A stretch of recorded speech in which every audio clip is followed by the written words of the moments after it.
Well, good morning, everyone. Welcome to the IRB seminar series, Facilitating Progress Through Partnerships. We're talking about data sharing and collaborative research as part of the biannual IRB seminar series. The speakers today are Eric Ward, who is the Assistant Managing Project Representative for the Data Use Agreement Team from the Office of Research and Sponsored Projects, or ORSP. He's talking to us today about data use agreements. We're also joined by Lana Kevorkian, Director of the IRB of Coordinated Services and Practices, or CSP. And we also have Mary Donnelly and Nicole Robson joining us from the IRBs. Mary is the single IRB coordinator, COC coordinator, a full board administrator, and lead research compliance specialist for IRB HSPS. And Nicole is the single IRB team lead and QA/QI specialist as part of the CSP team. And they're talking to us today about reliance agreements. And Lana will be talking about Michigan Medicine's statewide clinical research expansion. Before we begin with the invited speakers, I want to quickly introduce the theme for the seminar today by talking a little bit about why research collaboration is both important and challenging. So in the current landscape, collaborative research or cooperative research is important because it provides an opportunity to share resources and access the expertise of others.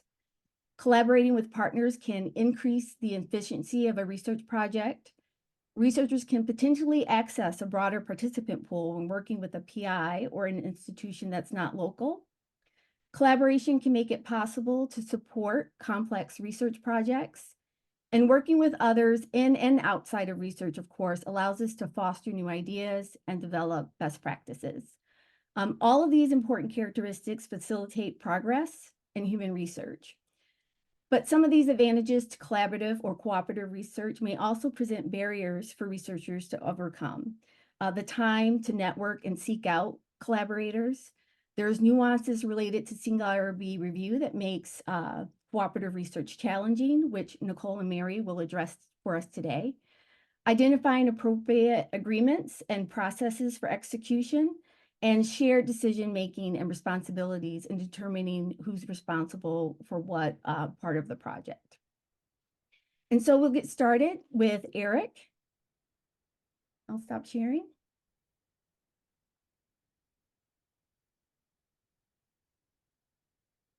Awesome. Thank you, Renitra. It's very nice to see some of the folks I may have seen by name before. So again, I really appreciate being brought in to present to you on data use agreements, how the Office of Research and Sponsored Projects works with all my colleagues here, researchers, students, etc. So I'm going to click through my slides.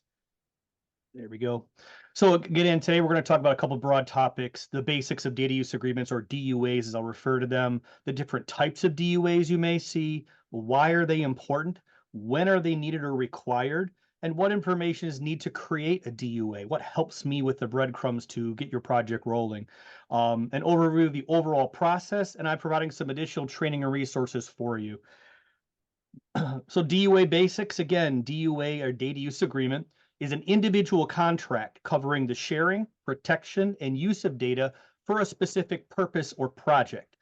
Keep in mind, though, we don't have to have an individual DUA. If you have like a research collaboration or a teaming agreement, you may have to have contract terms that apply to the sharing or receiving of that data, but you may not always have to have a separate DUA, but we often do.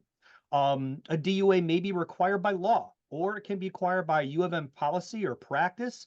And sometimes there may be other institutions who differ from us. I can think of an example when we're sharing data with someone else and they tell us, well, my institution doesn't require a DUA to receive de-identified data. That's great. But our institution has certain policies and practices, and we'll help work with you to make sure we're doing what we're supposed to be doing.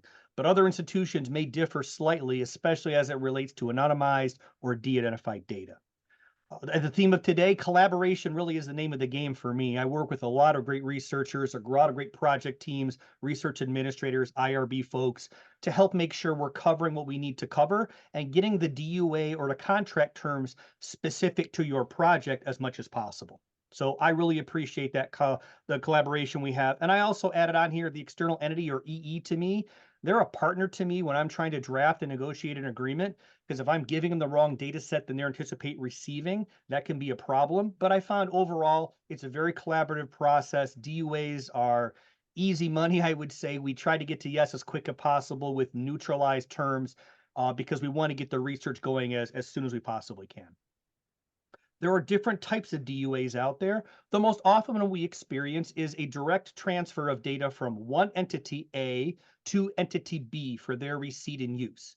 We also have something called a reciprocal transfer of data.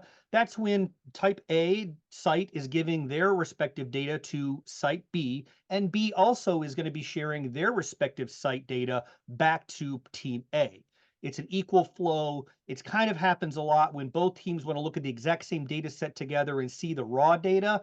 We would have a reciprocal data sharing. And in that agreement, it would say obligations under data sharing A are this, obligations for data sharing B are this, and then other terms of the contract. We often will have business associate agreements. Those can be used when we're transferring PHI out for a specific business purpose, or if it's for a QA/QI project.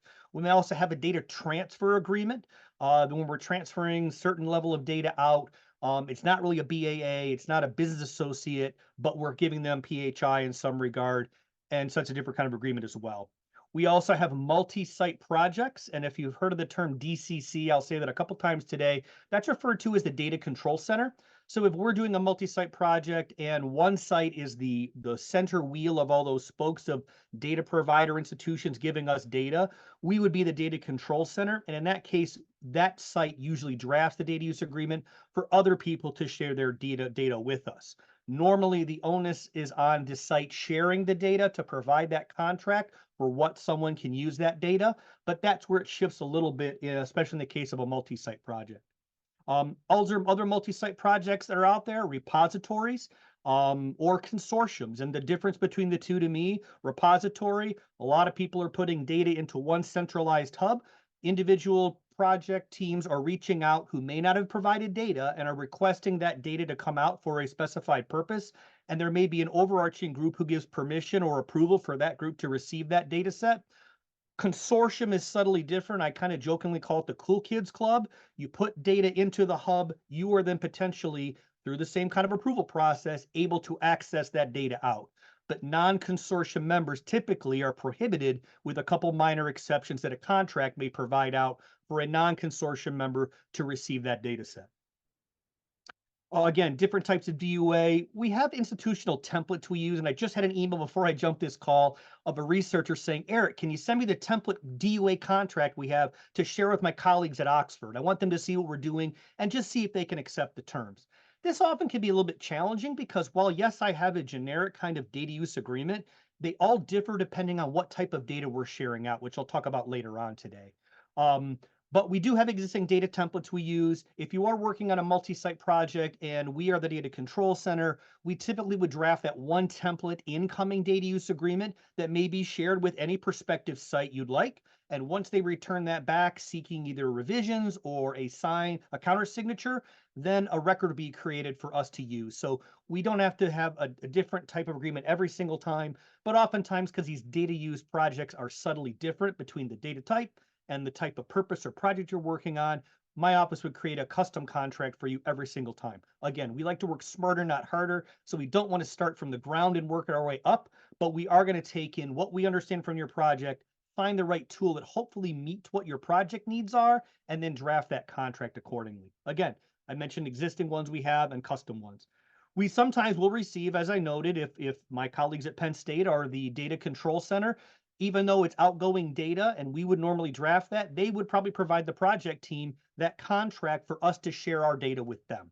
Again, my office, my team would take a look at that contract. Does it meet our standards? Is there things we have to revise that are required by law or by otherwise? And if not, we expedite it, get it signed. But if there's changes need to be made, my team would be the ones to read, revise. We always appreciate project team feedback, though. If you're reading the contract over and you're like, hey, this says something that's not correct, please let us know and track changes, post a comment on the internal record so we can get it the best way it can go. The last one on my list here is the Federal Demonstration Partnership, and that's the acronym is the FDP or FDP. And if you go to thefdp.org or thefdp.org, they have a number of institutional agreements. Data use is one of them, and I'm the U of M rep who serves in the FDP's data use transfer use agreement team. We're currently redesigning this tool, but the nice thing about this tool is anyone who's a part of this FDP overarching group, we have contract terms that are already ironed out, and you simply sign it. You can't negotiate the terms in theory, and we simply change the type of data being shared or received. It really expedites projects, and you will see my office leaning on the FDP DTUA first.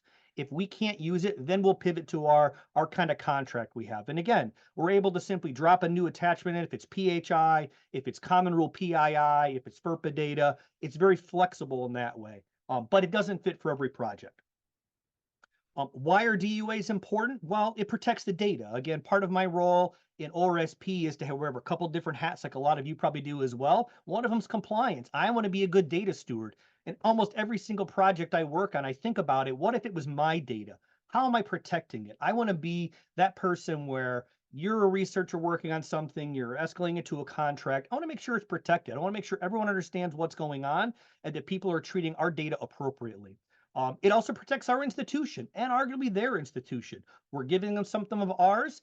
It has PII or personal identifiable information. Again, if it was mine, I don't want my data getting out into the wild. I want it to be used appropriately per what consents would say and what institutional policy, practice, and law would say. And so again, it is to protect the institution as well.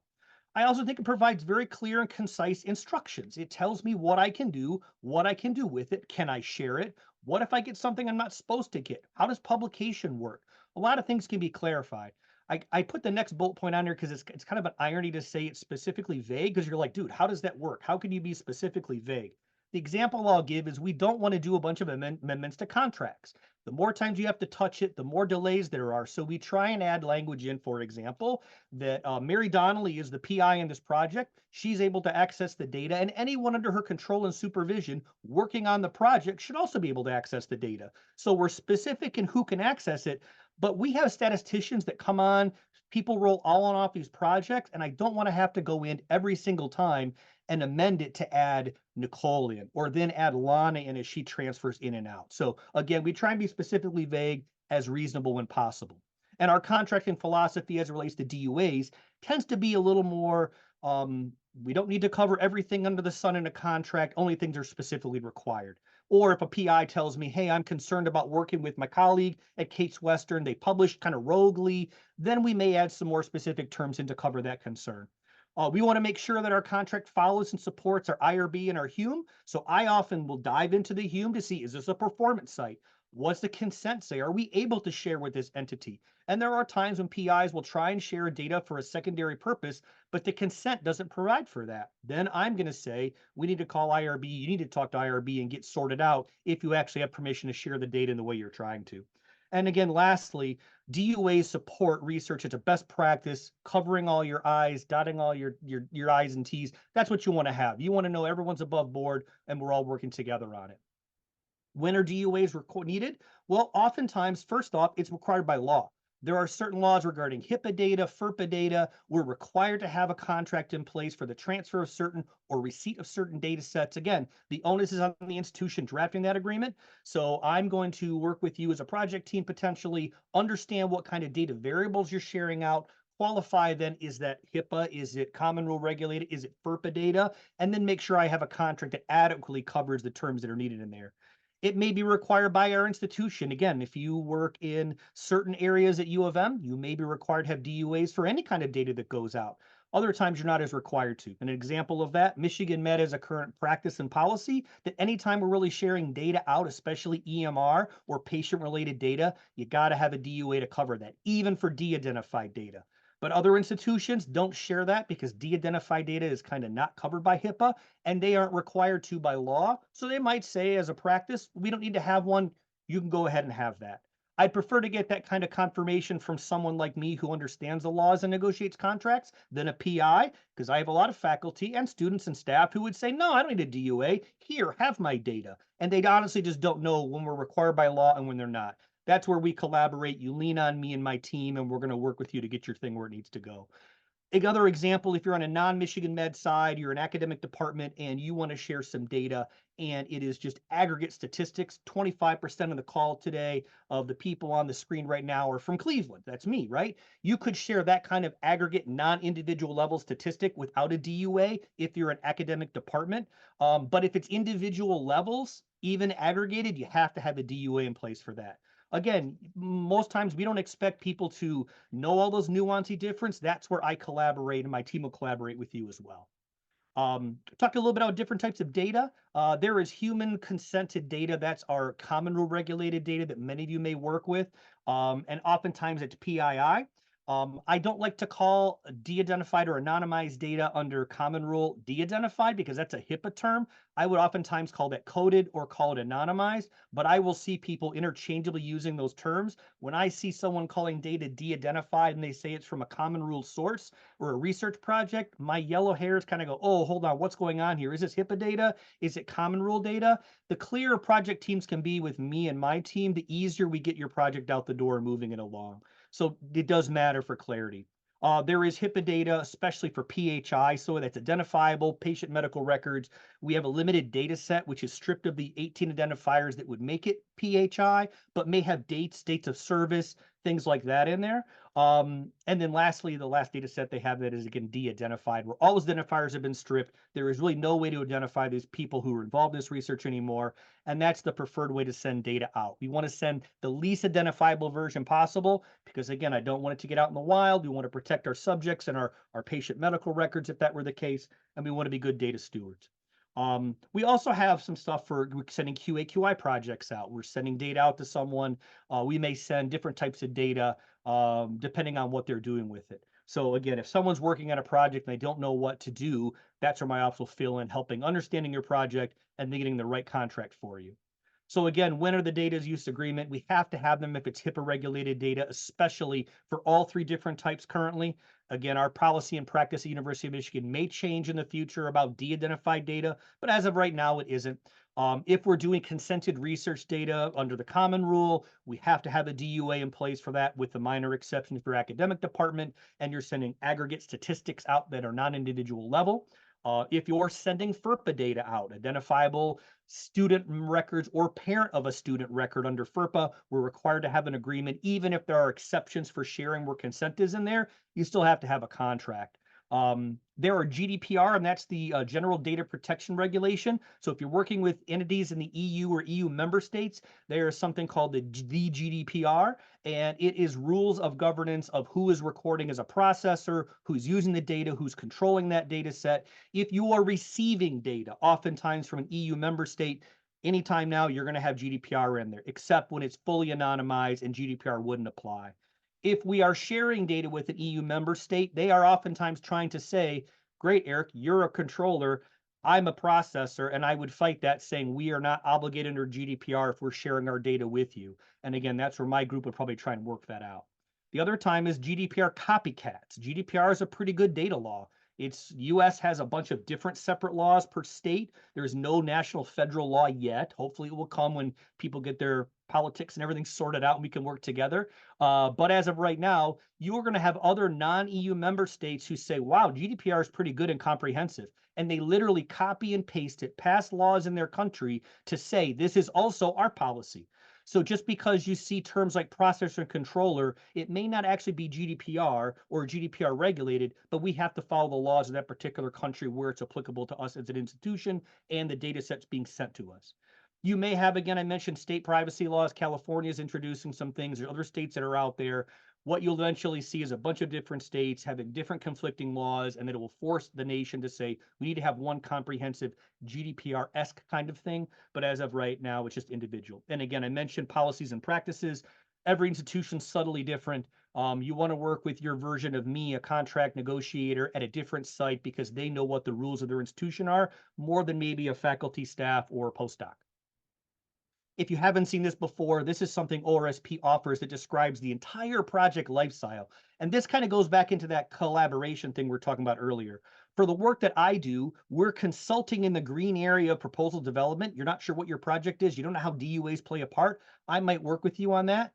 We would help route and submit certain proposals and or unfunded agreements. We will help you potentially set up the data use part of it. We may work with you to manage your project in terms of reports you have to generate out. And also, you close out the project. You needed to return, delete, destroy the data as a term of the contract. We would assist you potentially with how to do that, who to go through, etc. This is a resource, and our website's listed on my slide deck as well, so you could go there. Tons of resources, and again, I'll share more in a little bit. One of the questions we get from people a lot is, well, Eric, in ERPM or the e-research system, there's two different kinds of records. One is called a PAF or a funded agreement, and one is a UFA or an unfunded agreement. And you have to pick which one you're working on, and that can cause some consternation for project teams. The simplest way I would describe it is if we're receiving funding from an external entity, that's going to be a PAF, a PAF. If we're not receiving funding, it's going to be an unfunded agreement or a UFA. We have DUAs that kind of go in both directions. For the most part, my team works on about 1,000 plus unfunded agreements for data use every single year. I don't know the numbers for the PAF side of it, but I can say we're very, very busy. But again, for folks who are not sure which one to go through, if we're receiving money at all, it's going to get routed as a PAF. If we are paying for something, that may need to go to Office of Procurement. It may need to go to OCA or Office of Contract Administration, but it could be routed as an unfunded agreement for us to look it over first, give you feedback, and then give direction where to go. Keep in mind, if you're a med department and you're potentially sharing Michigan Med patient record data or biospecimens with an industry partner, a for-profit, it's going to have .com or something similar, that may and probably will need to go through the Data Biospecimen Release Committee review. There is a process for that. They would then approve the transfer, potentially evaluate the data, and make sure we're getting recovery cost for not the data itself, but the IRB work, for the time it would take to pull the data, clean it, and then produce it across. We don't charge for data. That's not a very comfortable concept, but we are going to charge and get some recovery costs for your hard work and labor you may need to do to pull that data and take care of it. So the information to help me help you, I was going to put an image up of Tom Cruise doing that help me help you kind of image, right? And I thought I'd spare you. It's early in the day and it might date myself and you may not recognize it. So, but we want your help. It's about breadcrumbs. I don't know your projects. You may not know the DUA process. The collaboration part of us working together. Number one, first you have to pick, is it funded or unfunded? You also need to have an IRB determination or a HUME for it. Again, I use the word determination because sometimes an IRB record is not approved per se, it's exempted. And so I carve that out. And when I receive language where someone's telling me you got to have an IRB approval, I usually strike it and say we have to have a determination. IRB will make a determination whether it's self-determined or single committee or whatever happens. But I make that change. We need to know that your IRB is in the process enrolling and finalized so I can work on your agreement to make sure I'm reflecting what your IRB permits you to do. Conversely, for my colleagues in the IRB, they're probably going to prompt you and say, it looks like you're receiving or sharing data. You need to go talk to Eric and make sure you have a data use in place for that. And we've had a lot of great conversations to hopefully streamline all that process. And I get probably daily emails from people going, Eric, here's my project. Do I need a DUA? And I simply consult. Keep in mind, it doesn't have to be me. It could be any member on my team. They can help answer that question. So if I'm out of the office, don't get stuck. Just reach out to somebody different. We need to have a definition of the data. What are you sending to someone? What are you receiving? We need to know what that is because we're going to define that in the contract. We also want to know what's a project. What are they allowed to do with our data? Define it. Because oftentimes we put the term is going to expire when you're done with your project or at a certain number of years, right? We, being that specifically vague contractor, we often would say, well, whenever you're done with your project, return, delete, destroy the data. We don't want to have a time frame that, again, I have to go and amend. So we want to be more loose with those guidelines if possible. Who is able to use the data? Who is going to use the data? Do you only want to have Mary use it? Is it okay if Nicole, Lana, and Mary use it? Sometimes you need to only have certain people, and I can make that a contract term. Otherwise, it's like I said earlier, Mary and anyone under their direct control and supervision should be able to access the data, right? The conditions of use, we put a lot of information into a contract talking about what they're permitted to do. You can't attempt to re-identify people if it's de-identified, etc. The term, how long the contract lasts for, again, we can put set years in, we can put it till it needs to be concluded when it concludes, and we need to know who's the version of me, other institution, that I need to email this contract out to. So you're kind of doing a little bit of legwork on the backside, but by doing that, it helps me make your project happen all the faster. The process for a DUA, and this kind of has some fluctuations to it, but ideally, the HUME gets fully determined. The UFA is routed to ORSP for review. We can see, and you've linked the HUME in your e-research project. I would look at it, make sure everything's good to go. If it's actionable and I have no other questions about what you're sending, what kind of data, where it's coming from, the project purpose, the other entity information, I'm then going to draft an agreement or review and revise one as needed. Once we get our terms collected, we're going to send that out to the other entity, either in a state of revision. Hey, I've redlined this contract up. Please take a look at it, entertain our concerns. We address that. When both parties come to agreement on the contract language, then it becomes a clean copy, or TA'd, or temporarily agreed, as I would say. At that point, I'm circulating it for signatures. Keep in mind, faculty should not be signing contracts as a party. We would want you to sign the contract saying, hey, Eric, I've read and understood my obligations. I'm working on this as a condition of my employment. And that is where I would sign on behalf of the regents. And ideally, you would only sign in your capacity as an employee or having read and understood what you need to do. And so, again, if you see contract or contract-like terms, don't sign it. Refer it to ORSP or a higher authority to make sure you're signing what you should be signing in the context you should. But once a fully executed copy is surrendered, we've got both parties signing off. We'd move your UFA, your path, into the state of active. And we would also then, the data can be shared at that point in time or received. And then, as I mentioned earlier, sometimes you have to amend certain project parts as you need to add data. You need to change the project and make other kind of minor tweaks to it. There are some other resources available that I'm going to highlight right now as I end my presentation. Just so you know, Navigate is a system that's offered by OVPR. They have a lot of great resources. There's one my colleague Patrick Woods did on demystifying DUAs. It's YouTube. You can watch it. And my other colleagues, Michelle and Gabriel, also just recently did a project and a Navigate presentation on working with our office to process DUAs. What are those breadcrumbs that we need to help you get your project done, understanding, et cetera, et cetera. My last final thoughts for you in terms on some of the high hit stuff. Sharing data. If you're sharing data, figure you're going to have a DUA or contract-like terms, especially if it's human level data. Sometimes we share MICE data. I may not be required to have a data use agreement for that, but we often do because, again, we want to have controls. We want to know what every party is doing. Second point, reach out if you have questions. I consult a lot. And I found that it's helpful for both the project teams to know, what am I supposed to do? What are we authorized to do? We understand your project. We get to yes a lot faster when we're helping you understand some nuances with it. But ultimately, like the last point on here, collaboration is key. We can't do this stuff without you, and we really view you as a partner. And so we appreciate any opportunity we have to work with you and help get your project moving along. I think we're saving questions till the very, very end, so I'm going to hold off on this slide. But if you have a question, jot it down. And Lana is going to be up next, and I'm going to go ahead and stop sharing. Again, thank you very much for everyone who attended today. I appreciate it. Thank you, Eric. Let me share my slides. Good morning, everyone.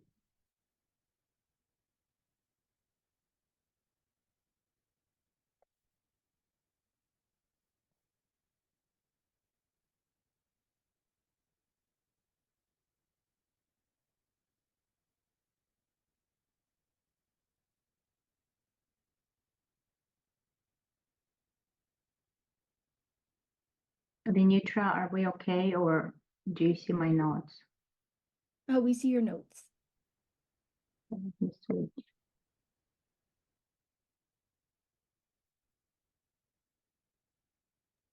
That's good. Thanks. Okay.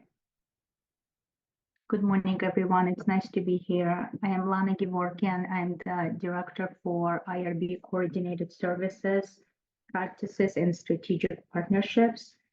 Before we get into the presentation, I would like to take a few minutes and go over my role, which is a fairly new role.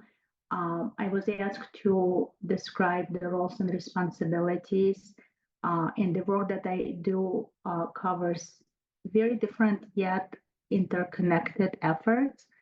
So this slide will essentially introduce you to what I do as part of the coordinated services and practices, and also the work that I do with the clinical research expansion efforts. So I have 50% of my efforts. It's housed within the Medical School Office of Research, where I oversee the Coordinated Services and Practices Unit, which is a fairly newly created unit and is part of the Human Research Protections Program.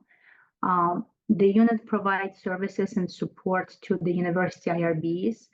We also oversee single IRB operations and workflows. Nicole and Mary will go into details on that.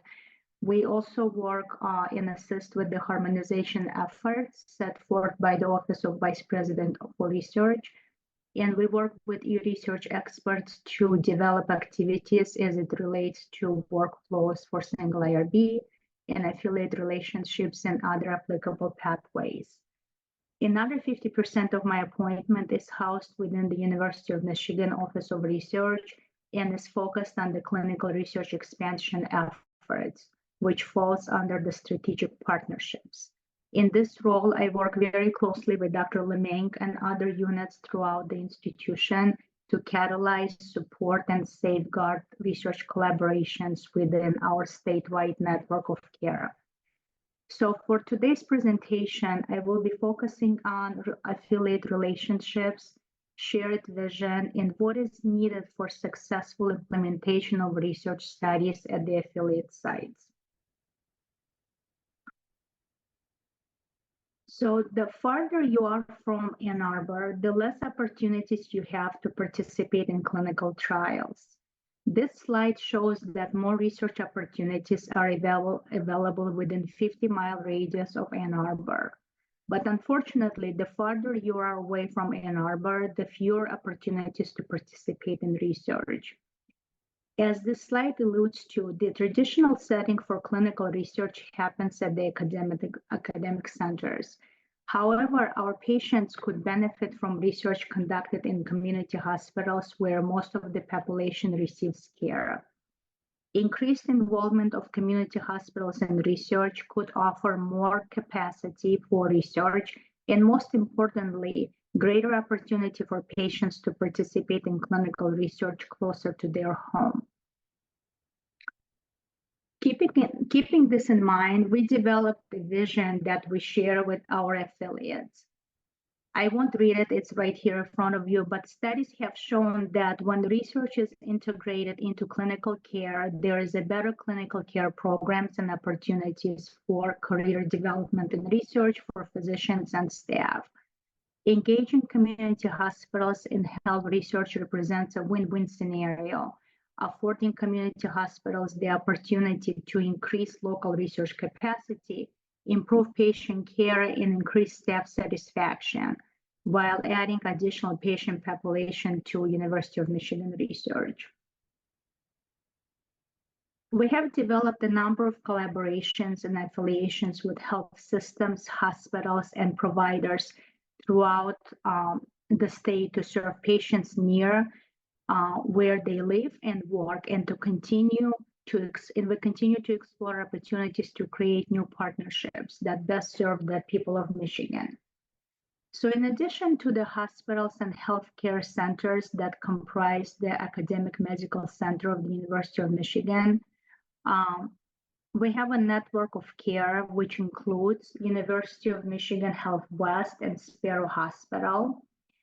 As you might know, these hospitals are wholly owned by the University of Michigan, yet they are considered their own legal entity with its own contracting and electronic medical record. Each site remains responsible for its own billing, accreditation, documentation, compliance, and policies.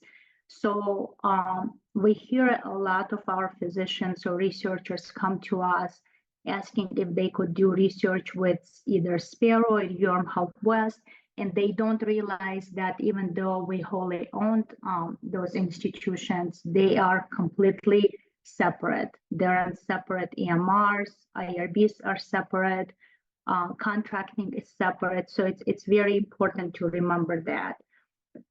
We also have multiple affiliates and joint venture agreements in place with multiple institutions and community hospitals. As you see on here, we have My Michigan, University of Michigan owns a minority interest in MyMichigan and has entered into a master affiliation agreement. Currently, we don't do any research with MyMichigan. With Trinity Health in 2018, University of Michigan entered into a master affiliation agreement to enable the health system to work together to create healthcare solutions in communities with the mutual services. We're currently in the process of establishing a master research agreement between University of Michigan and Trinity. With Holland Hospital, in 2023, University of Michigan entered into a strategic alliance with Holland Hospital. However, currently we don't have any research infrastructure in our collaboration in Holland Hospital. We also have, as I said, multiple joint ventures. Chelsea Hospital, as you see here, the third bullet, we established a joint venture between Trinity Health and University of Michigan Health, which allows both health systems to share knowledge, resources, best practices, and patient protocols to best serve patients in Chelsea and the surrounding communities. We also have Cancer Network of West Michigan and Cardiovascular Network of West Michigan. It is a joint venture between Trinity and University of Michigan Health West, where we leverage combined resources and expertise from three institutions: University of Michigan, Health West, and Trinity Muskegon and Grand Rapids. So services are offered across these facilities in West Michigan, broadening access to a wide range of cancer services across West Michigan, and also cardiology services. However, again, it's important to note that each site remains responsible for its own billing, accreditation, documentation, compliance, and policies. It is very different than, for example, Domino's Farm or Brighton Clinics. We are currently in the different stages of research collaboration and implementation with the healthcare entities listed on this slide. In the next few slides, I will describe the current infrastructure at the University of Michigan Health West, Sparrow, and Trinity to help you understand what type of research you can extend to these institutions. If you're interested in doing research, please reach out for guidance. And currently, we are in a very, very early stages on developing infrastructure for the cardiovascular network of West Michigan. So there is really no infrastructure there. So starting with Health West, as you see from the slide, Health West serves more than 250,000 patients annually. There are 30 locations across 7 counties, which includes 208 beds, and it's a teaching hospital. They do have 704 physicians, but it's important to recognize that providers at Michigan Medicine, they're employed by University of Michigan. At the community hospitals, you see credentialed physicians who are not always employed by the hospital. And this presents great complexity when conducting clinical research. Health West also collaborates with 3 private practice offices. And again, those are independent physicians. They're not employed, and that adds an additional complexity in doing research with this hospital. As far as their research portfolio, it's a pretty small research infrastructure. Their research department has 4.6 FTE research nurses. They have 2.6 FTEs who support non-oncology research and 2.0 FTE who support oncology research. So in comparison to University of Michigan, where we have a career ladder for CRCs, and within that career ladder, we have 600 CRCs at University of Michigan, there is a magnitude of difference.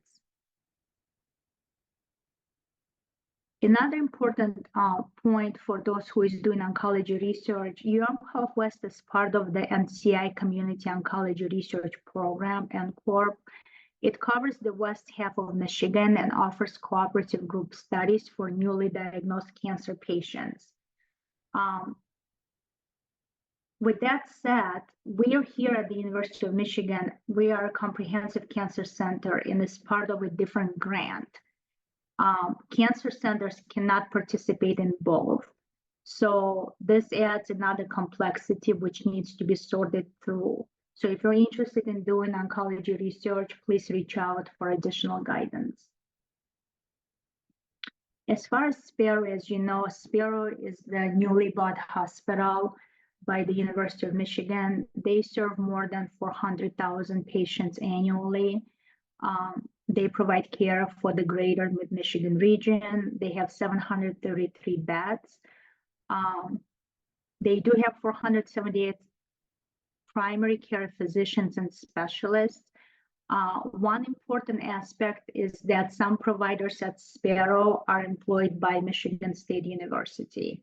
And again, I hate to say this, but it adds another complexity. Doing research at Sparrow, and then if you're wanting to bring a physician who is employed by Michigan State University, we need to look at the contractual obligations. And so again, please reach out if for guidance if you are interested in doing research at Sparrow Health.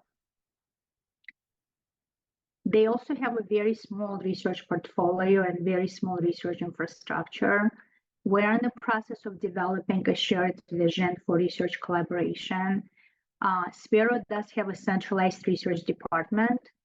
And again, they have 4.0 FTEs who are research nurses, 2.0 FTEs who are regulatory coordinators, and 1.0 FTE who is a data coordinator.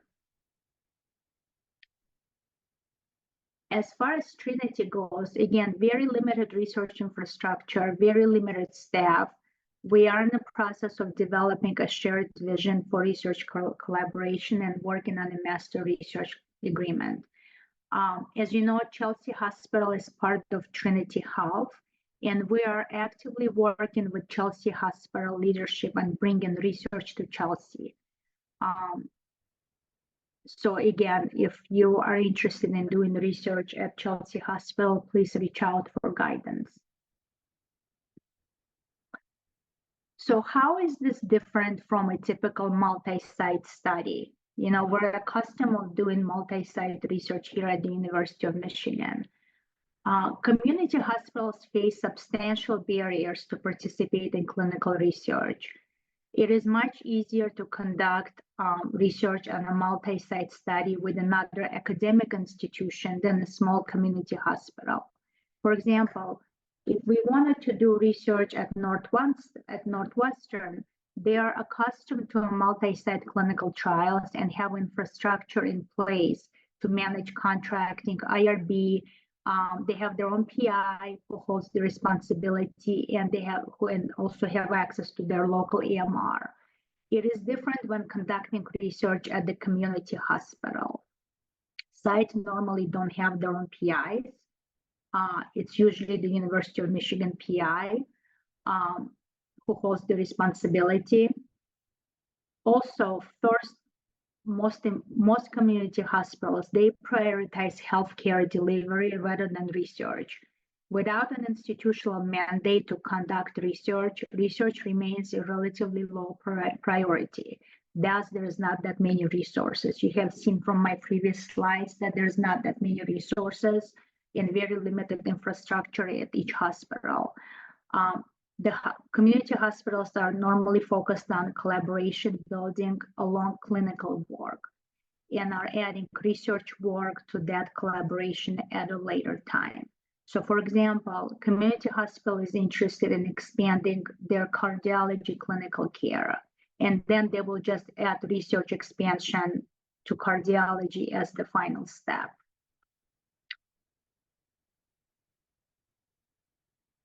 So there is a lot that is needed to be sorted through in order to conduct research at an affiliate hospital. Again, engaging community hospitals in research would translate into tangible benefits for patients, healthcare providers, and health systems in general, However, there are multiple barriers and key startup needs that need to be put in place before initiating research at an affiliate site. We often learn from the University of Michigan PI that they try to extend their research to one of the affiliate hospitals and it was unsuccessful. For example, I'm not going to go through every single box that I have listed here, but for example, research requires using electronic medical records for data queries, subject eligibility. Affiliates and us, University of Michigan, have different systems that do not interface with one another. So there needs to be processes and special approvals in order for our staff and physicians, if they're not credentialed at the community hospital, to enter the EHR, and we can help with that. Issuing a badge to access facility is also required in order to conduct research. We can also help with issuing a badge if you're interested in doing research at the affiliate hospital. Obviously, there is a need for the IRB oversight if the institution is engaged. So I work very closely with the university's IRB and can guide you on the appropriate steps and pathways. Management of investigational drugs. Sites that are conducting human subject research involving investigational products must comply with federal regulations.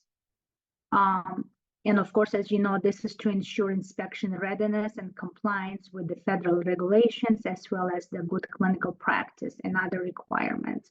At the University of Michigan, all clinical trials with drugs that are subject of the study are reviewed by the Michigan Medicine Research Pharmacy for safety, feasibility, and compliance.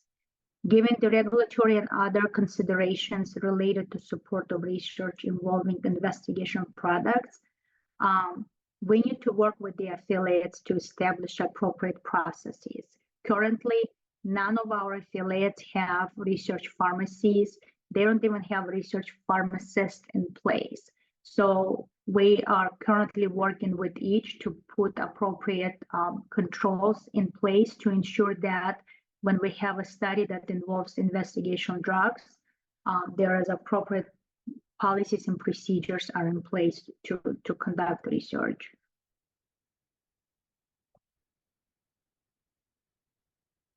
So as I said multiple times, reach out when if you're interested in doing research with our affiliates. We are here to help, we're here to support you. We can help navigate through the appropriate steps to successfully open a study at an affiliate site. This includes, but not limited to, we can help you identify the appropriate IRB pathway. We can connect you with researchers at the institution. We can also help with resources that are needed. We can work with the ORSP office to manage contractual obligations. And also we can help through the necessary regulatory requirements when investigational products are involved. So what do you need to do if you are interested in conducting research with the affiliates? Again, we're in the very early stages of research infrastructure set up at the affiliate hospital. But what you'll need to do, and you can get access to this form through this here, you need to complete the expansion intake form. That's the first step for you to do. I get this form automatically. This form will help me understand the scope of your project, what your project entails, how are you going to involve the affiliates, whether you're looking at the affiliates as a recruitment site versus performance site.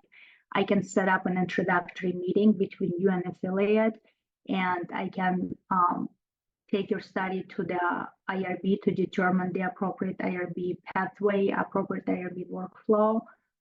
And then I can outline the necessary steps based on the study specifics. So again, the first step for you, if you're interested in conducting research with the affiliate hospitals, please reach out to me. You can always reach out to me using this email here, clinical affiliateresearch@umich.edu. This email comes directly to me, and I'm more than happy to address any of the questions that you have. But again, the first step, anytime you're interested in doing research with the affiliate hospitals, is to complete the expansion intake form. I think that's all that I have. We are going to save questions towards the end. This concludes my presentation, and I think Nicole and Mary are next to discuss the single IRB. Thank you.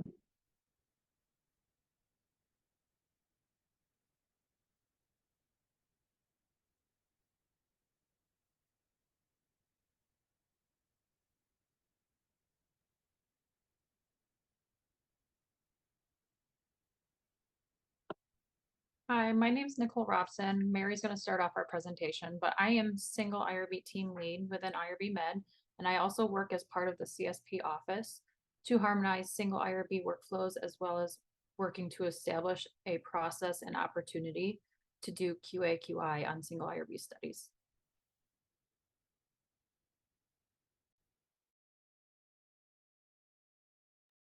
Mary, you're still muted. I'm trying to share my screen and talk at the same time. I can't do both. I'm Mary Donnelly, and I work with IRB HSBS, and I manage, I wear several hats, but for this presentation, I do manage all of our single IRB requests. So let me get this sharing started.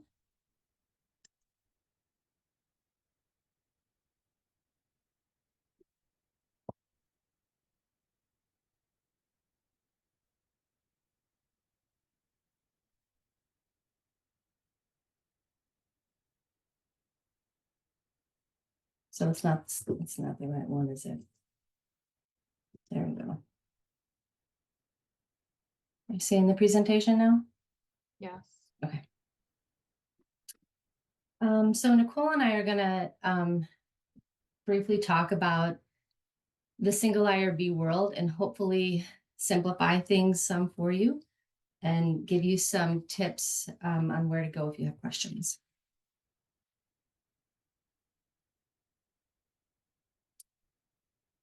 We are going to be providing you with some definitions, types of agreements that we might enter into, scenarios that might require an IRB agreement, how to establish an agreement, as well as some quick tips. A reliance agreement documents the responsibilities between the single IRB and the Relyne site. You might hear us call it an authorization agreement, an IAA, a CIA. There's a number of acronyms. It's alphabet soup that we live in over here. The single IRB is the IRB that takes on oversight, regulatory oversight, for a project that involves multiple sites that are engaged in a particular project.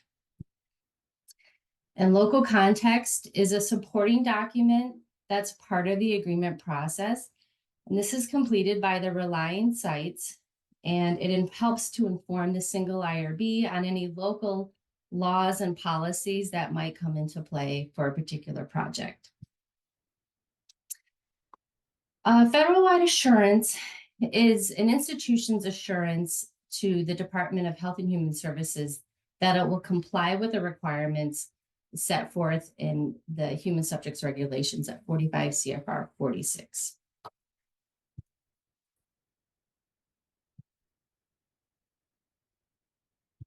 Okay.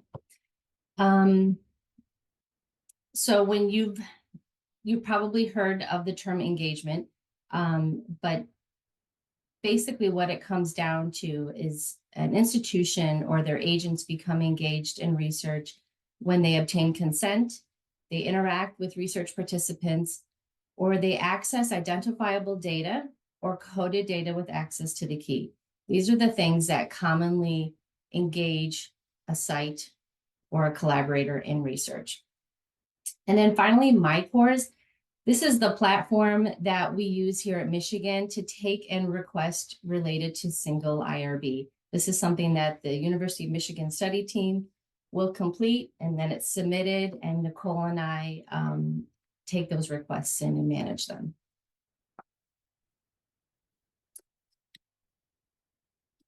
So there's a few different types of agreements. The most common one that we see is an institutional authorization agreement, also called an IAA. And this is an agreement between two FWA holding institutions. Most commonly, these are two academic institutions in our case. This might be documented using Smart IRB. This is an agreement that like over 1,000 institutions have signed on to. And it can either be done through their online Reliance system or through a paper-based system done through email. A lot of institutions are not a part of Smart IRB, or they choose not to use it for certain studies, in which case there's institutional agreement templates. So if we're the IRB of record, then we would use our template. If there's another institution, we would typically use theirs. So not all collaborations take place between academic institutions. We oftentimes have collaborators that are not affiliated with another institution. And for those cases, we might put into place an individual investigator agreement. And sometimes our collaborators there are other institutions, but they don't have FWA. So for example, like a community organization or an elementary school. So in those cases, we would put into place a collaborating institution agreement. And again, these agreements all outline the responsibility of the single IRB and the relying sites.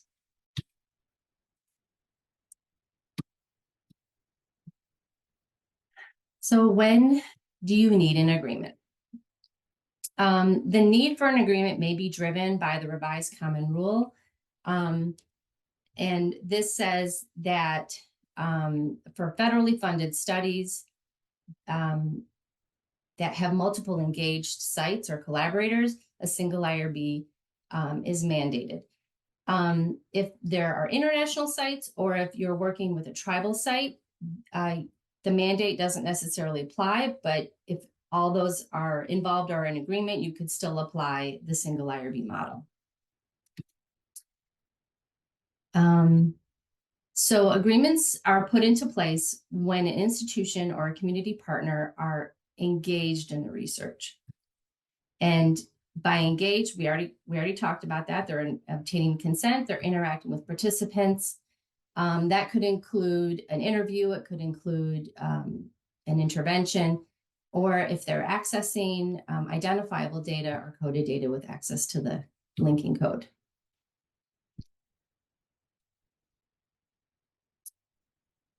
So U of M might choose not to be the single IRB. In these cases, we would cede IRB oversight to the other institution.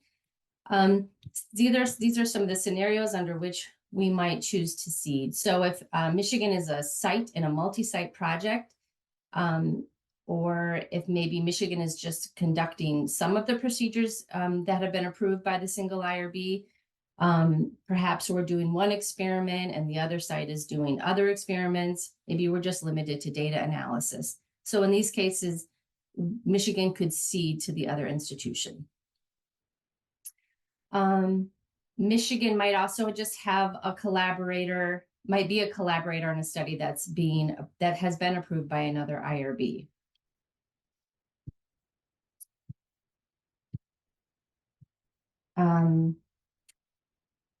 The external IRB could be an academic institution.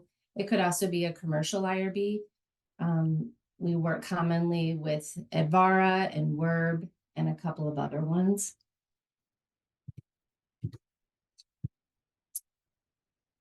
U of M might also choose to take on oversight for our collaborators. So for example, if if there's a multi-site study that the Michigan IRB has approved and there's sites that are involved, they could cede to us.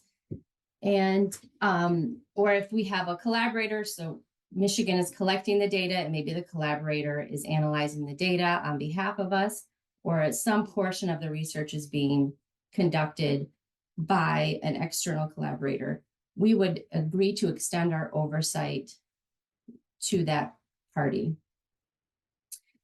We see a lot of research with community collaborators. So this might be like a smaller clinic. It could be a school, maybe a nonprofit, people who don't necessarily have access to an IRB, but they're engaged in our research. In these cases, we do agree to extend our oversight to cover them.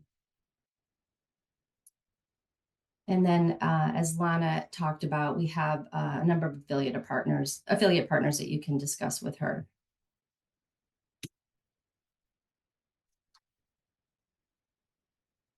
Okay, Mary, if you can stop sharing, I'll share my version. Oh.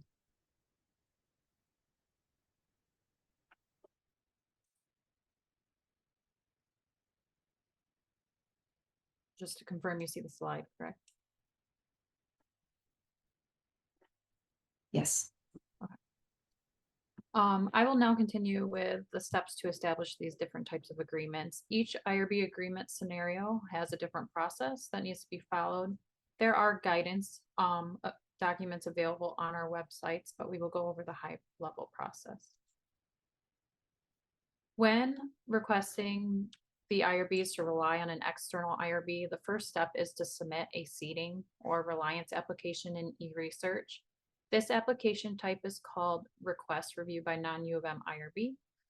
When filling out the application, you will be asked for supporting documents such as the protocol, and if the study has consenting, then the consent documents will be required. You can also provide and share the reliance agreements or reliance documents via the application or send them to the IRB office via email.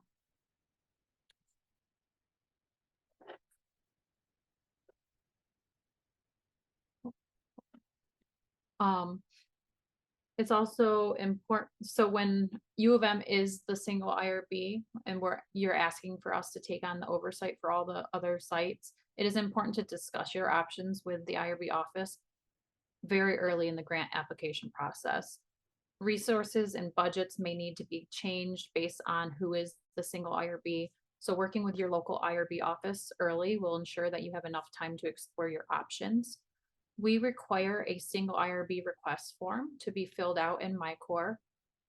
After this form is submitted, the request is reviewed by IRB leadership, and the IRB will determine if it is appropriate for them to serve as a single IRB for the proposed project. If the IRB office agrees to support the project in the event that it is funded, you will receive a letter of support, and for IRB Med Studies, a single IRB budget. For more detailed steps, refer to the single IRB guidance documents in the IRB Dropbox resource folder linked at the end of the presentation. For external collaborators, these are, again, people that are not affiliated with U of M. They are assisting with the U of M study team by conducting human subject research activities on behalf of U of M. Their place of employment is not otherwise their place of employment or organization is not otherwise a performance site in the research. So they're not consenting. They don't have a site-specific consent. They don't have different activities that are taking place at their site. The steps to request an IRB agreement to cover these collaborators are outlined in the Managing Engaged External Collaborators Guidance. Briefly, the process involves determining if the collaborator is conducting any activities that would have the IRB consider them as engaged in research. Things such as obtaining the informed consent, interacting with the subjects, providing some sort of intervention, or conducting analysis on data that involves identifiers. If the individual is performing any of those activities, a request for oversight is submitted in MyCore. Then the collaborator is added as other in eResearch on the study team.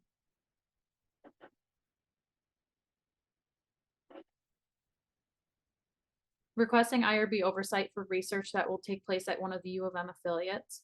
Lana already kind of went over this, but this would include any of the research that could be happening at U of M Health West, U of M Sparrow, or Chelsea Hospital. There is an intake form process that was described. That is always the first step in this process. So submitting that intake form will help us better assist you in the process. And then we have some quick tips. If you are applying for federal funding on a protocol that is designed to include multiple collaborators or sites, you need a single IRB. Reach out to your IRB office to request assistance in developing a plan for a single IRB. It is really important not to assume that your local IRB will take on these single IRB responsibilities. This is because sometimes it's in the best interest of both you and your local IRB office to resource an external IRB. When U of M IRB Med is the single IRB for the project, there is a single IRB fee that needs to be budgeted for. When requesting to rely on an external IRB, you still need an application in eResearch. It makes the process go more smoothly if you also provide the reliance documents such as agreements or local context form within that application for processing. External collaborators on U of M research, they should always be listed as other on the eResearch study team. If there's more than one at each location, then just the lead should be listed as other. Just because you have an IRB authorization agreement in place does not mean you do not need a data sharing or data use agreement. One does not substitute for the other, and you need to go through both processes. And then lastly, IRB agreements are to be signed by IRB representatives, not the study team or PI. But there are times that a local context form will also require a PI signature in addition to the IRB representative. And then there are a list of our resources, and this will be shared in the slides later.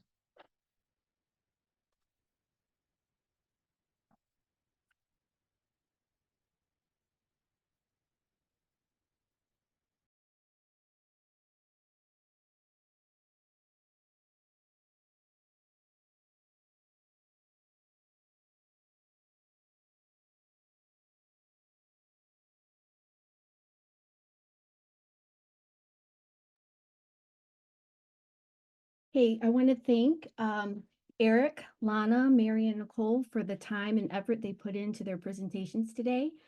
I quickly want to talk about what's next on the horizon for collaborative research. So first, the FDA has proposed changes to 21 CFR 56114.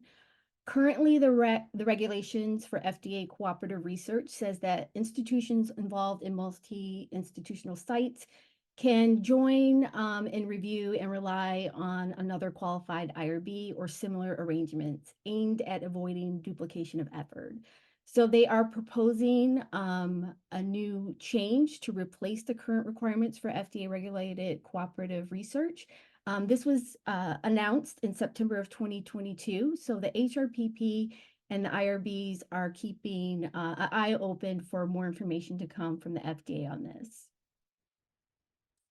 And also, I think it's important for the research community to be aware of potential uses of AI, which is a hot topic recently, as a collaborator in their research. There are some institutions and groups within Michigan Medicine that's offering resources to researchers interested in using AI in their research, in their work, or in their courses. And so both in medical and social sciences, there's potential to use AI or machine learning to interact or correspond with research participants, to use AI for data analysis or data visualization. AI can write code to manage and query databases. You can use data processing for quality assurance, identifying errors in your data, inconsistencies, or biases. And then finally, we often think of AI in terms of using it for writing and editing assistance. But this is generally considered something to avoid in papers and publications. And there are some journals that offer authorship guidelines with respect to AI. And so it's important to be aware of those when you're using AI for editing assistance, for example.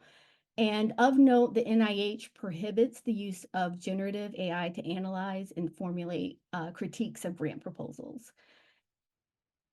So some general considerations with artificial intelligence as a collaborator is to think about disclosure of AI in your research protocol or in your application to the IRB.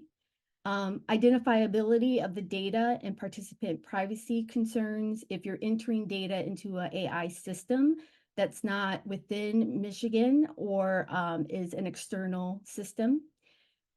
Think about informing the participants about when and how AI might be used in research, especially if AI might be employed along with the use of deception or incomplete disclosure. Other institutions might have policies related to AI in human research, and so be aware of those potential restrictions. FDA regulations for mobile medical applications might apply depending on the type of AI or system that's being used in the research. And finally, AI bias, which I mentioned previously, in data analysis can skew the results if the original data that was entered into the system to train the AI algorithm or machine included those human biases. There is some further reading, and as Nicole mentioned, I will share the slides and all of the links are active. The IRB considerations on the use of artificial intelligence in human subjects research from OHRP is linked, and that's from 2022. And then MIDAS, which is the Michigan Institute for Data Science, another unit of the Office of the Vice President for Research, supports research and fosters connections and collaborations in data science and AI for the university across all campuses. And they have a website that includes a quick user guide for using generative AI for scientific research. And they have a tutorial series that you can access that is about transforming your research with generative AI. There are resources and links shared earlier in the slide presentations. I also want to bring your attention to the May seminar for C3RG, which is Cheryl Flanagan from the Data Protections Office, or she's a Data Protection Coordinator from the Data Office for Clinical and Translational Research, or doctor in the Michigan Medicine Office of Research. She's presenting on sharing human data and biospecimens with industry or non-academic and non-governmental entities, what Michigan medicine policy requirements must be met. So that's a timely, similar seminar that you might be interested in. And also there is a U of M resource page for NIH data management and sharing policy. And now we will open it up to questions and answers. We had a number of questions come in for Eric to begin with. And so I'll go through those. The first one was answered live. He asked about who signs the DUA for incoming or outgoing agreements. And so I just want to make sure that the person answering that question caught it live. So Eric, if you can restate that response for us. Yeah, the quick summary is that the Office of Research Sponsored Projects, someone who has a delegated authority to review and sign contracts on behalf of the regents, will be the one to sign that. If you ever receive contractual terms and conditions or what looks like contract language to you, you need to escalate it to someone who can read it, because again, you should not be signing in as your individual capacity as a party to an agreement. You don't want liability from that. You're doing stuff in your course of work. It should fall on the regents, not anybody else. So that's my quick answer to that. Okay, thanks.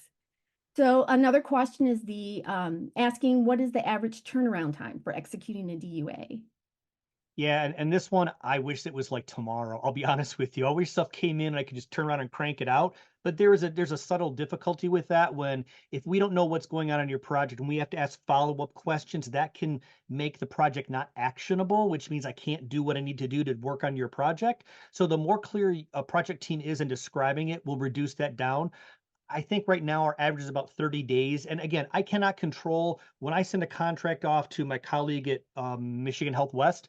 I can't control their process for reviewing contracts. Do they have to outsource it to an external entity for their OGC? Who does their legal review?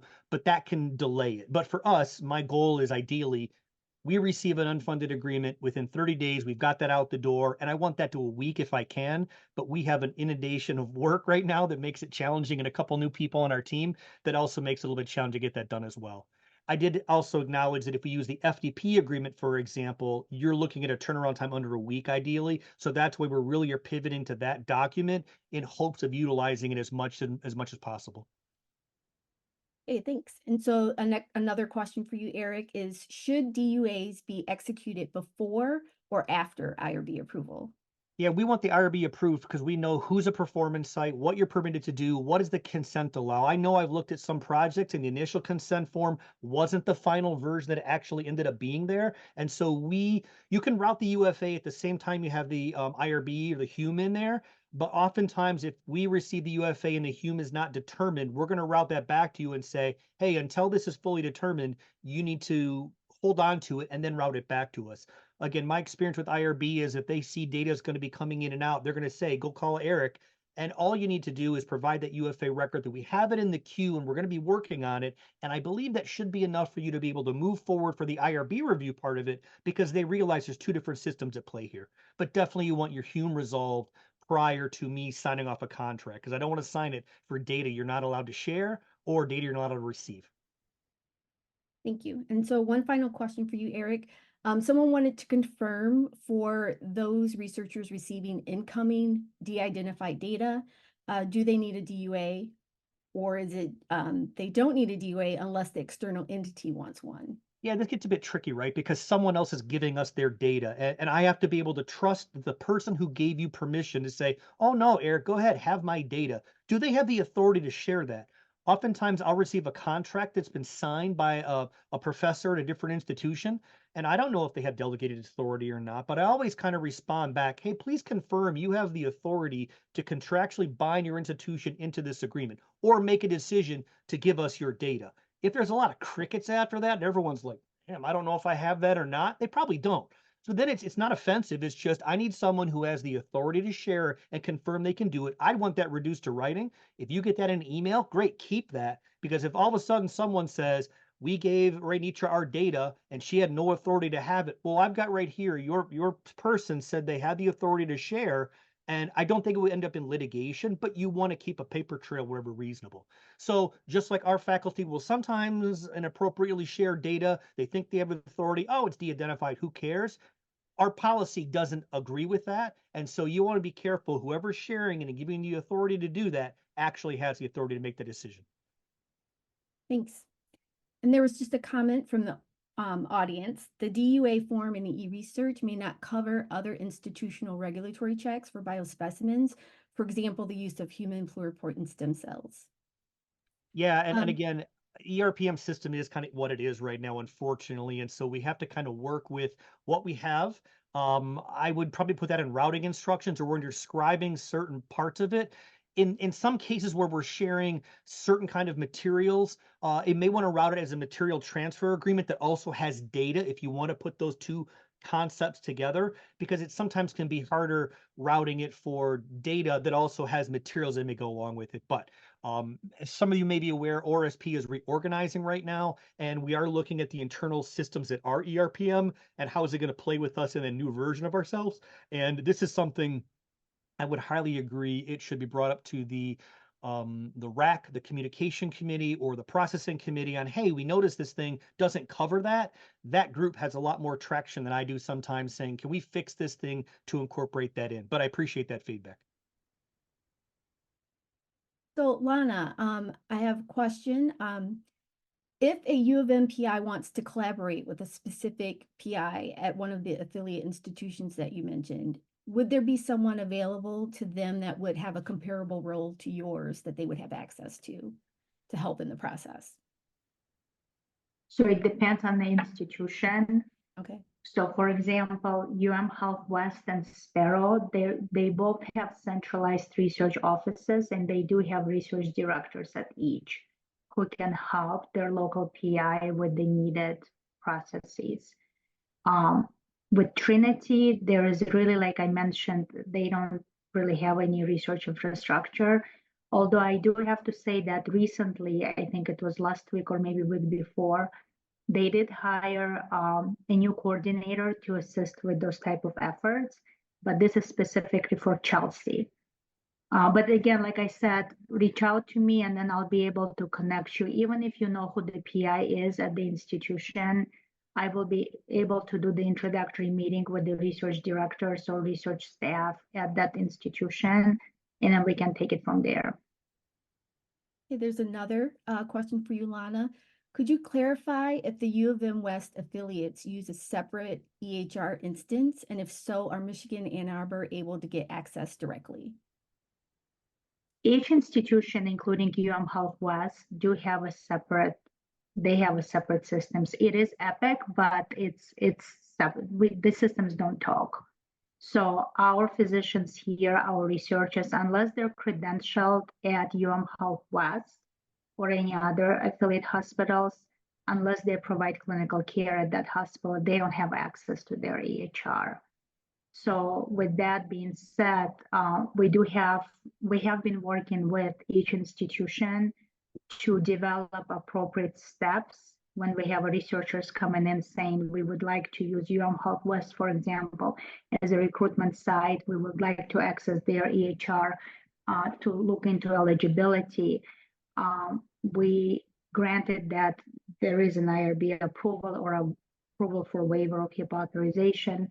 We are in the process of developing necessary steps to grant that access to our researchers. But currently, to answer your question, systems don't talk. It's on separate instances. Okay, thank you for that clarification. Sure. For Nicole and Mary, I just have one quick question. Either of you can comment or both if you want. So Eric talked about having DUAs executed in relation to the IRB approval. Can you talk about if there's a reliance agreement, if there's anything that researchers need to consider about the timing of doing the reliance agreement with your offices and the DUA process? Like if there's a preferred flow for that process? I mean, the quickest thing to say is IRB agreements won't be executed until our local review is done for reliance purposes. And then same with accepting, we're not going to sign a reliance agreement unless the review for taking on oversight of an external site has been completed. Okay, thank you. And Eric, someone's asking, are DUAs ever needed for sharing between University of Michigan collaborators? Yeah, the real quick thing, my answer will be no, because we can't contract with yourself. It's an oxy, you just can't do it. It's a conflict. What you may have is an underlying document that says you're going to understand what you're supposed to do with this data, how you're approved to use it. That may be something that is generated by the department. Keeping in mind, the DUA sometimes will come in and be specific. You can't share this data with any other person at your institution except for Renitra if it's called out specifically in that way.